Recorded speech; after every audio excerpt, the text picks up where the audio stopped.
Hi, this is a recount of my trip to Nashville. The last thing that happened to me before I left was getting a lunch and a beer with a guy I met in the bar the night before. We exchanged information because he was a good contact to have, because he had a good bit going on. He was the black George Michael impersonator. And he had a really good bit. He showed me some things on YouTube. It was really good, you know? And anyway, so we kept talking, we exchanged information. So the next day, he invites me out for a beer or lunch or something.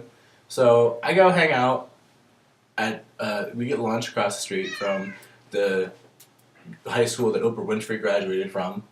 We're just talking about things. And, you know, he's gay, pretty much, obviously. And he knows I'm straight. He's, you know, we're talking about whatever things and having a good time. And so this is like me getting ready to go back home. So he's like, "You want a beer at my apartment?" I'm like, "Sure, I'll go drink a beer with you." And he'd never seen some things on YouTube that were pretty funny. I showed him Epic Mealtime and FPS Russia. And then he then showed me the Kim Kardashian sex tape, which I'd never seen before. I didn't even know existed, actually. Oh. It was pretty good. I don't know. Anyway. So we're just looking at things, and I'm like, "Oh wait, you need to see Chat Roulette." He's never done Chat Roulette before. Him being gay, I figured he'd enjoy seeing a bunch of dicks, you know. So you know, sometimes you gotta wade through a bunch of dicks to get some recording. Say that. I'm you gotta wade through a bunch of dicks to find a few good friends. Anyway, I digress to South Park. So I'm showing him Chat Roulette. And he's like, "Hey man, do you wanna get our dicks out for this?" And I'm like, "Really?" He says, "Yeah, that'll be fun." I'm like, "No, I am not comfortable with this." And he says, "All right, well, you know, whatever." So we're wading through the sea of dicks, per Chat Roulette wonderness, and he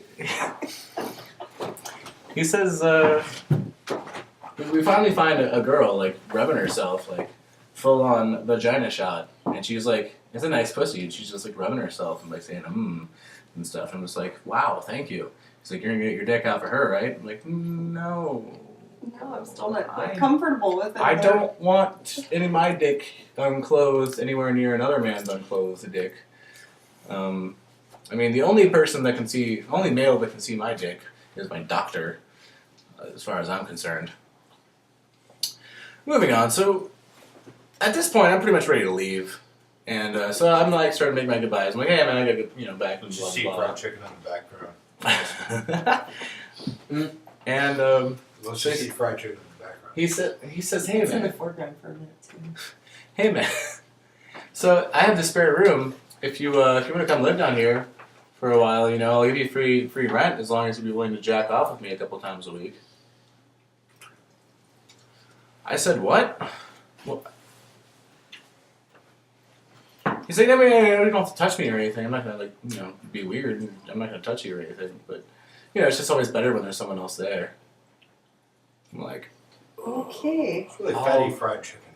I'll think about it, but in my mind I'm like, "Fuck this! I'm gone." And he keeps like texting me and stuff. Like, "No way, Black George Michael.